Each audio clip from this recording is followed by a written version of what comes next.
Jiulize pale mtu anapoweza kuanza kutumia vilewesho, mara nyingi hujiambia yeye mwenyewe kwamba nitakuwa na uwezo wa kuweza kutumia na bado still nikaendelea kufanya majukumu yangu kwa wakati, nikalinda afya yangu, lakini pia hivi vilevi na uwezo wa kuweza kutumia, lakini isifikie hali ya kuweza kufanya nishindwe kuweza kuchukua majukumu yangu.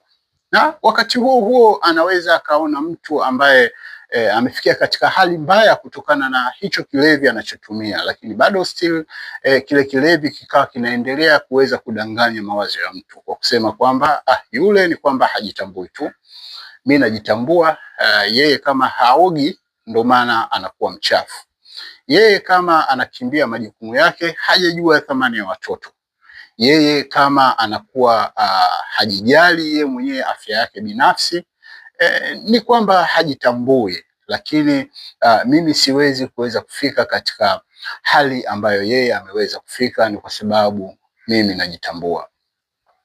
Mara nyingi watu ambao hutumia vilevi na kuweza kuwaona watu ambao wamefika katika gereza la utumwa au uraibu kutokana na ulevi huo, wanapoweza kuona athari zao ambazo zinaonekana moja kwa moja katika jamii, huwa mara nyingi wanajiambia katika mawazo yao maneno kama haya ambayo ninakufahamisha wewe. Na ndio maana hata mtu huyu ambaye anajiambia leo, kesho na kesho kutwa, anapofika katika hali ambayo inafanana na yule ambaye alikuwa anamzungumzia kwamba mimi siwezi kuweza kufika katika hali ya huyu ambaye amefikia, basi bado still ule ulevi unaendelea kuweza kumdanganya huyu mtu katika mawazo yake, kujiona kwamba yeye hayuko katika hali mbaya na hana tatizo lolote.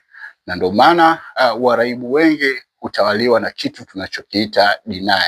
Deny ni ile hali ya kuweza kukataa ukweli. Wakati yeye anajiona hana tatizo lolote, wengine wanamuona ana matatizo.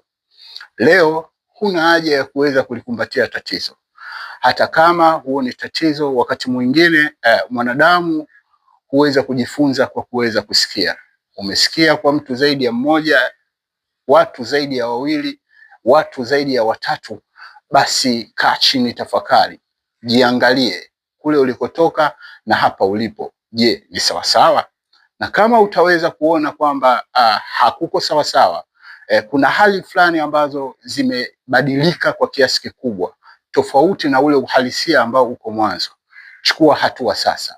Dapo Recovery House, hichi ni kituo kinachotoa huduma za utengemao kwa waraibu wa dawa za kulevya pamoja na pombe.